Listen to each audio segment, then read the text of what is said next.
అందరికి ఇచ్చాడు, మరి అమ్మఒడి వేసాడు, స్కూళ్ళల్లో పిల్లలకి కావాల్సిన సదుపాయాలన్నీ ఇచ్చాడు, ఏంది స్కూళ్ళన్నీ బాగు చేయించాడు.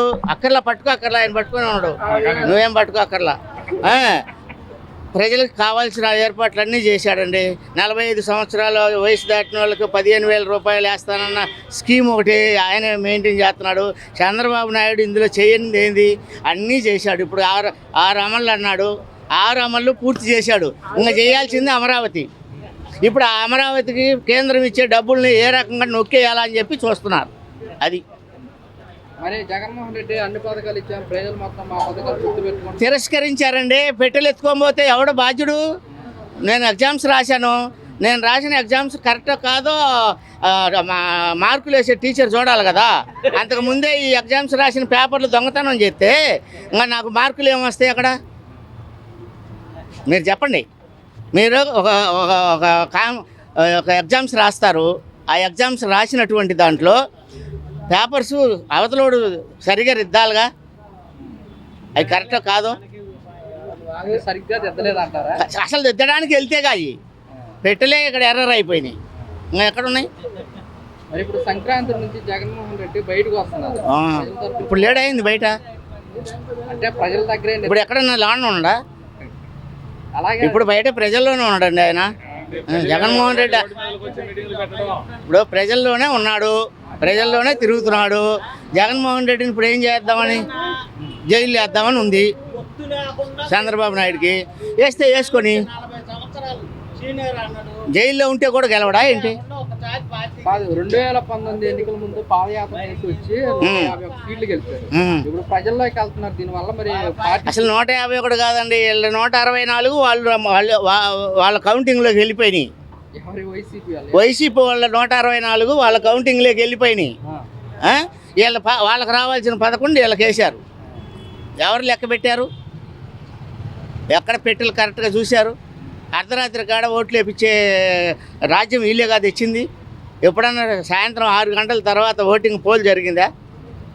మనం తప్పు చేయలేదని అనుకుందాం. ఆంధ్రప్రదేశ్లో 6 గంటల తర్వాత ఓటింగ్ ఎక్కడైనా జరిగిందా?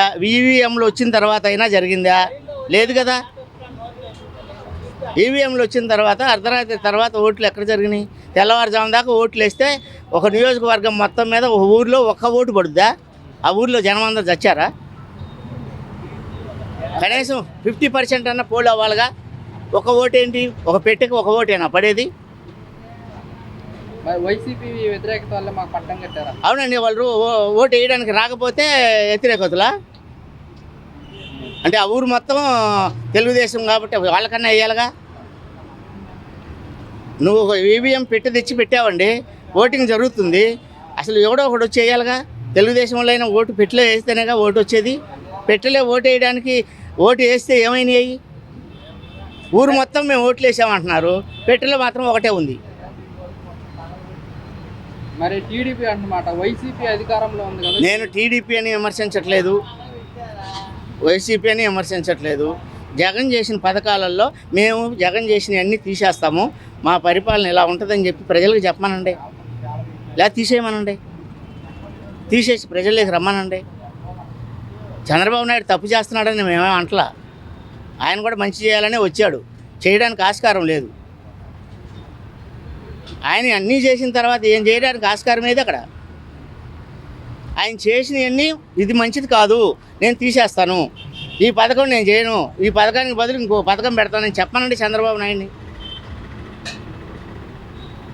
అప్పుడు మేము కూడా హర్షిస్తాం. ప్రభుత్వం మీద వ్యతిరేకత ఉందా లేదా అనేది మళ్ళీ ఎలక్షన్ పెట్టిన దాకా ఎవరికి తెలియదు కదా. మరి ఇప్పుడు 2027 జమినీ ఎలక్షన్స్ అంటున్నారు. అసలు జమినీ ఎలక్షన్ అనేది చంద్రబాబు నాయుడు కాన్సెప్ట్ కాదు, జగన్ కాన్సెప్ట్ కాదు. అది మోడీ, అమిత్ షా దేశానికి సంబంధించిన సబ్జెక్ట్. అది వస్తే వస్తే, రాకపోతే రాదు. ఇప్పుడు 30 ఏళ్ళ నుంచి జమినీ వస్తుందనే మేము అనుకుంటున్నాం. బిల్లు కూడా పాస్ చేశారండి. ఏమండి, పార్లమెంట్లో బిల్లు పాస్ చేసినాయి, ఫైళ్ళు కట్టలు ఆడ పేర్కొని ఉన్నాయి. ఒక ఫైల్ని బయటికి తీయమనండి. కాశ్మీర్ ఏరియాలో జీవో నెంబర్ ఏదో ఒకటి కొట్టేశారు, అదేమైంది? మొన్న ఎలక్షన్ పెడితే బీజేపీ గెలిచిందా? మీకు ప్రజలు నాడి పట్టుకునే నాయకుడు లేడు. అది నేననేది. చంద్రబాబు నాయుడు అయితేనేమి, ఇంకొకళ్ళు అయితేనేమి, ఎవరైతేనేమి వాళ్ళు చదువుకున్న చదువు ప్రకారం చంద్రబాబు నాయుడు అందరికంటే మంచి చదివే చదివాడు, మంచి అనుభవం ఉంది. అనుభవం ఉన్నప్పుడు ఈ పథకాలను డైవర్ట్ చేసే పరిస్థితి ఎందుకు తెచ్చాడు? ఇప్పుడు అమ్మఒడి వేయట్లేదు, పిల్లలకి చదువులు ఆగిపోయినాయి, ఫీజులు కట్టలేదు, తల్లిదండ్రులు ఎంత రిస్క్ పడుతున్నారు. ఏ స్కూల్లోనన్నా సున్నం వేశారా వాళ్ళు ఉన్న 14 సంవత్సరాలలో? పల్లెటూర్లలో స్కూళ్ళు ఎన్ని స్కూళ్ళు రిపేర్లు చేశారు, ఎంతమందికి కలర్స్ చేశారు. అదేంటంటే నువ్వు ఇప్పుడు సచివాలయాలకి మీ పార్టీ రంగులు వేసుకున్నారని చెప్పారు. ఇప్పుడు అన్న క్యాండిడేట్లు అన్నిటికీ ఎవరు రంగులు వేశారు? పసుపు రంగు ఎవరు ఆయన సొంతంగా కొనుక్కొచ్చేసాడా? ప్రభుత్వం డబ్బులు కాదా అవి? 5 రూపాయలకు భోజనం వస్తుందండి. 5 రూపాయలకు భోజనం వస్తుంది అసలు? పేద ప్రజలకు పెట్టడానికి 5 రూపాయలకు భోజనం పెట్టాలా? ఎవరు భోజనం పెడుతున్నారండి? కిలో కందిపప్పు ఎంత ఇప్పుడు? శనగుండ్లు ఎంత? ఇంట్లో 4 కిలోలు తీసుకొచ్చుకునే వాళ్ళు కూడా బూతులు తిడుతున్నారు. ఏ మార్కెట్లోకి వెళ్ళండి, చిల్లర సరుకుల గురించి మాట్లాడండి.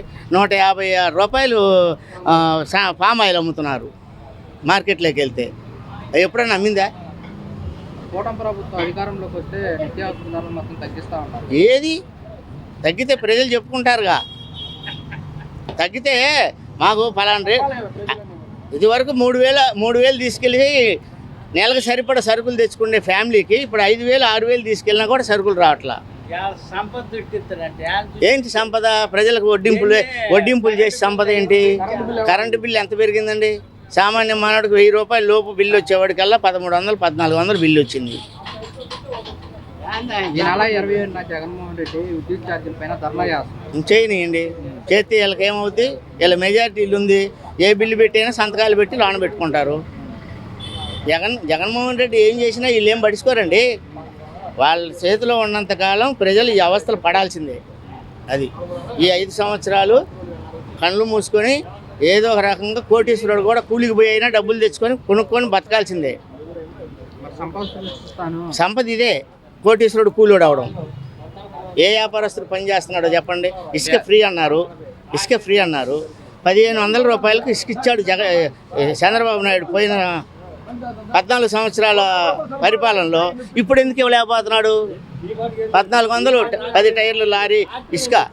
నేను ఇల్లు కట్టుకున్నా 1,400 చంద్రబాబు నాయుడు టైంలో. ఇప్పుడు ఎందుకు ఇవ్వలేకపోతున్నాడు? కృష్ణలో ఇసుక ఏమన్నా డబ్బు అడిగిందా? వీళ్ళు అడిగితేనేగా ఇస్తుంది. లారీ కొనాలంటే ఎంత అవుతుంది?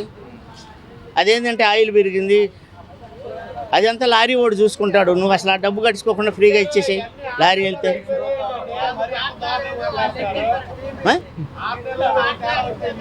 6 నెలలు, సంవత్సరము, 2 సంవత్సరాలని కాదు. పరిపాలన విధానం చేసే విధానంలో ఆయన చేసే కాన్సెప్ట్ ఏంటి, ప్రజలకు ఏం చేస్తాడు అది చెప్పమనండి. సరే.